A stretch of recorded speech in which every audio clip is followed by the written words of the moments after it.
Saudara kita yang terbaring di rumah sakit hari ini, sayup-sayup suara azan dari masjid rumah sakit masuk ke telinganya. Dia menonton di televisi acara live solat Jumat, tapi saat itu dia hanya mampu terbujur kaku. Ruhnya masih ada dalam jasad. Anaknya tidak bisa berada di sampingnya karena security tidak mengizinkan keluarga berada di dalam ruang ICU.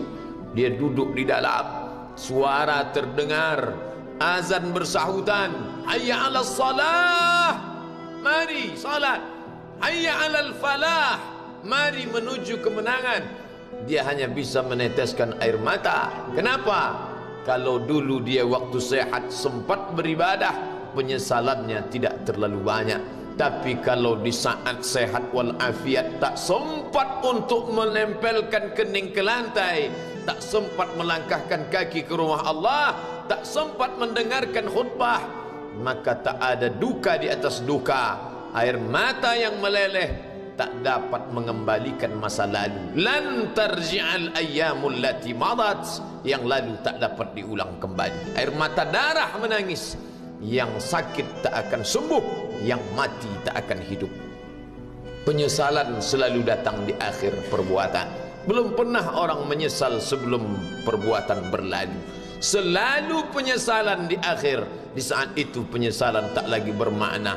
Apa kata mereka ketika melihat azab Allah? Rabbana, hai Tuhan kami, ya Rabb kami, absarna, mata kami sudah melihat azab, wa sami'na, telinga kami sudah mendengar suara tangisan, teriakan, pekikan di dalam neraka. Farji'na, kembalikan kami lagi ke dunia, na'mal salihah, kami ingin beramal saleh, inna muqinun, kami yakin seyakin-yakinnya.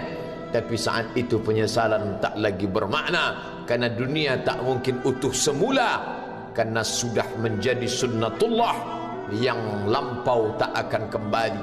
Idza sama'un fatarat, langit terbelah, wa idzal kawakibun tasarat, planet-planet bertabrakan, wa idzal biharu fujirat, lautan diledakkan, diletupkan, wa idzal quburu bu'asirat, semua yang dikubur dibangkitkan.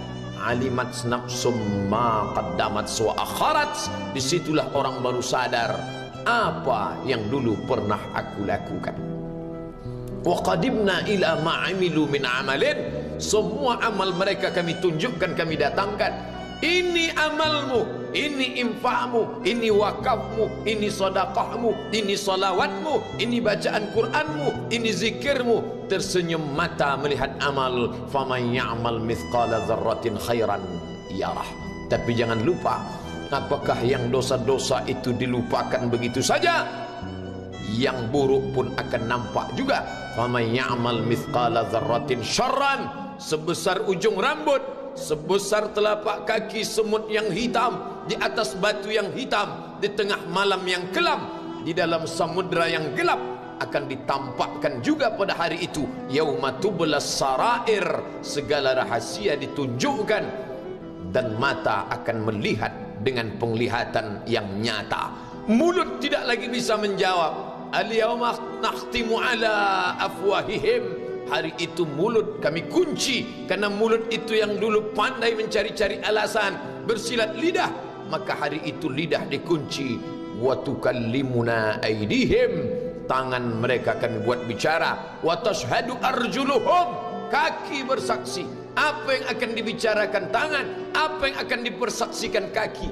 Bima kanu yaksibun, semua yang pernah dilakukan di masa yang lalu. Berapa atasanmu sanggup memberi gaji sehingga begitu enteng kau tinggalkan solatmu? Apa yang dijanjikan istrimu sehingga begitu enteng kau berikan yang haram? Hanya rayuan sesaat, padahal dia pun akan meninggalkanmu sebelum masa tua tiba. Apa yang dijanjikan anak-anakmu? Ayah, kami akan menjagamu di hari tuamu nanti, maka berikan kami yang kami inginkan. Belikan kami rumah yang besar, belikan kami kendaraan yang mewah. Nanti setelah hari tua kami akan menjagamu, kata mereka. Tapi setelah kita tua, dosa-dosa begitu banyak terkumpul, mereka pun meninggalkan kita di panti jompo yang penuh dengan kesunyian, hening, sepi. Suara cucu tak terdengar menangis karena mereka pun malu mengakui kita sebagai orang tua. Suapkanlah yang haram ke mulut mereka, berikanlah yang batil ke dalam perut mereka. Itu hanya akan menjadi azab di dunia sebelum hari kiamat tiba. Ish ma syi'ta, hiduplah sesuka hatimu. Ish ma syi'ta, apa yang mau kau makan, makanlah. Apa yang akan kau bekerjakan, kerjakanlah. Fa innaka mayyit, tapi ingat, kau akan menjadi mayat, kau akan mati. Semua akan diminta pertanggungjawaban di hadapan Allah Subhanahu wa ta'ala.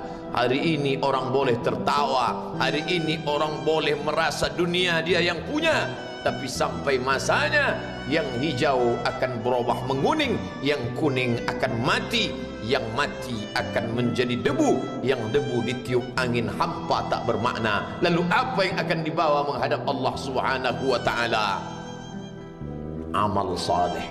Kalau pernahlah mulut itu membaca sepotong dua potong ayat sebelum berangkat bekerja, kalau sempatlah masuk ke kamar mandi mengambil air wudhu, solat sunat duha sebelum berangkat bekerja, kalau sempatlah ketika duduk dalam suasana santai membuka iPad lalu dibuka Quran digital sambil melihat beberapa ayat merenungkan maknanya, mengingat mati, kalau sempatlah mulut mengucapkan subhanallah wa bihamdihi subhanallahil azim, kalau sempatlah anak istri dibawa ke masjid iktikaf mendengarkan pengajian, kalau sempatlah beberapa persen dari pendapatan itu dilimpahkan ke rumah anak yatim panti jompo masjid, kalau sempatlah beberapa meter tanah dibeli untuk pembebasan mendirikan rumah Allah, kalau sempat memberikan beberapa karpet untuk rumah yang selalu ditinggalkan, kalau sempatlah membelikan beberapa kilo beras untuk yatim piatu dan panti jompo, itulah yang akan menolong di hadapan Allah. Adapun rumah besar dengan beberapa semen, dengan beberapa busi yang banyak, semua akan menjadi tinggal kenangan. Mereka akan menjual, membagi-baginya. Tanah yang dulu harganya semeter 100.000 sekarang sudah menjadi 5 juta. Mereka akan bagi-bagi itu semua kepada ahli waris. Lalu kita hanya membawa 3 helai kain tipis yang tidak berjahit, dan itu semua menjadi milik orang. Kalau dulu mereka kita didik dengan pendidikan yang baik, di tengah malam mereka bangun menetes air matanya, lalu dia berdoa, Rabbighfirli wa liwalidayya warhamhuma kama rabbayani shaghira, seperti tetesan embun di tengah gurun Sahara yang panas. Kalau sempatlah mereka berdoa, Allahumma ighfir lahu warhamhu wa'afihi wa'fu anhu, maka mengalirlah air yang sejuk ke tenggorokan yang kering. Kalau sempatlah mereka membeli makanan, diundangnya anak yatim, diusapnya kepala, ya Allah, terimalah sedekahku ini untuk almarhum ayahku, almarhumah bundaku. Aku tak dapat membalas budi baik mereka, ya Allah, mereka sudah mendahului aku. Maka akan mengalirlah itu sebagai perlipur lara di tengah alam barzakh sementara kiamat tiba. Tapi kalau mereka hanya dididik dengan keduniawian, dididik dengan kemewahan, disumbat mereka dengan materi, tak pernah diingatkan pada mati. Ketika kita mati, mereka pun juga akan mati perasaan ingatannya. Paling celaka lagi, mereka mengingat kita dengan mengantarkan bunga, mereka mengingat kita dengan pakaian hitam, mereka mengingat kita dengan suara musik, mereka mengingat kita dengan memajang foto kita besar-besar di dalam rumah. Dan itu hanya menjadi penghalang rahmat Allah turun, tidak berkesan sedikit pun. Mereka sedang menyangka kalau dinyanyikanlah lagu kesenangan kita, terobat rindu hatinya. Kalau dipajangnya foto kita, dilingkarkannya karangan bunga, puas rindunya. Padahal itu tidak membuat pengaruh apapun kepada kita di alam barzakh. Maka sayang, buatlah sayang yang mengingatkan sesudah mati. Kalau rindu, buatlah kerinduan yang membuat ia akan tetap mengalir sebagai satu amal sesudah kematian.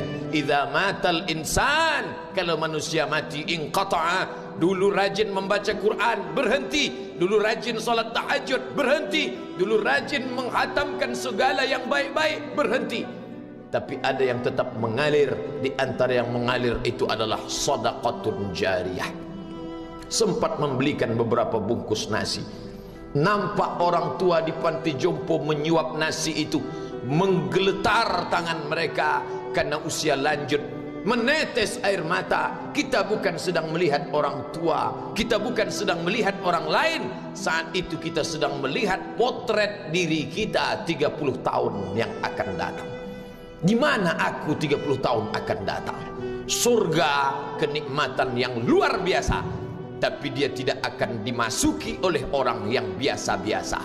Solat biasa, baca Quran biasa, zikir biasa, untuk mendapatkan yang luar biasa, maka itu bukan perimbangan ibadah yang fair. Hanya dengan solat wajib biasa, hanya dengan baca Quran biasa, hanya dengan zikir biasa, hanya dengan sedekah biasa, berharap akan masuk ke dalam surga yang luar biasa, maka sungguh bukan suatu perimbangan perniagaan yang seimbang antara makhluk dengan Khalik Allah Subhanahu wa taala. Khutbah Jumat ini kembali mengingat kita, mengajak merenung bersama. Kita ini mau kemana? Di sini untuk apa? Yang kita bawa menghadap Allah itu apa? Apakah nama, jabatan, kebesaran, harta benda ikut menghadap Allah? Tidak. Dia akan tinggal menjadi puing-puing kenangan. Yang akan dibawa adalah amal saleh. Makanya kita selalu berdoa selesai wudu, Allahumma ja'alni minat tawabin waj'alni minal mutatahhirin, ditutup dengan waj'alni min ibadikas salihin, karena orang yang saleh lah yang selamat dari kerugian, yang lain rugi. Innal insan, semua manusia lafi khusrin, rugi. Yang kaya rugi, yang punya kuasa rugi, yang ganteng rugi, yang punya anak rugi, yang punya istri rugi.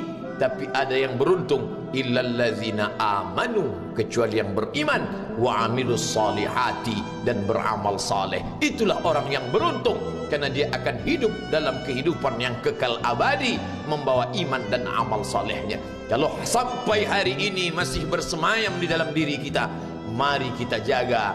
Dan kita berharap kepada Allah husnuzan, Allah menutup usia kita ini dengan husnul khatimah. Ketika itulah malaikat datang memanggil, menyambut, ya ayyatuhan nafsul mutmainnah, wahai jiwa yang tenang, irji'i ila rabbiki, kembalilah engkau kepada Tuhan Rabbmu, radiyatan mardiyah, engkau ridha kepada Allah, Allah pun ridha menerima engkau sebagai hambanya.